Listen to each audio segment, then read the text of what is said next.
امریکی صدر Donald Trump کی موجودگی میں فائرنگ کرنے والے ملزم سے متعلق مزید ڈیٹیلز سامنے آئی ہیں۔ حملہ آور نے انجینئرنگ کی ڈگری حاصل کی ہے اور امریکی حکام مزید تحقیقات کر رہے ہیں۔ ملزم کو پیر کو عدالت میں پیش کیے جانے کا امکان ہے۔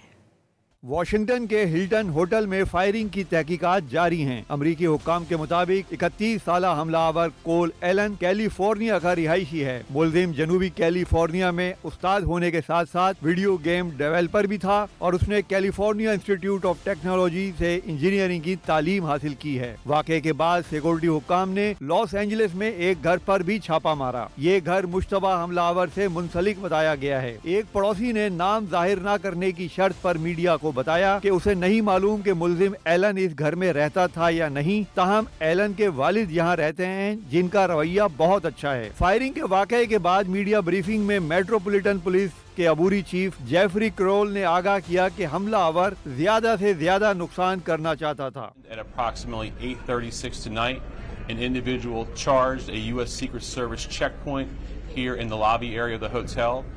He was armed with a shotgun. ادھر واقعے میں زخمی ہونے والے سیکرٹ سروس اہلکار کو ہسپتال سے ڈسچارج کر دیا گیا۔ بلٹ پروف جیکٹ کی وجہ سے زخمی افسر کی جان بچ گئی۔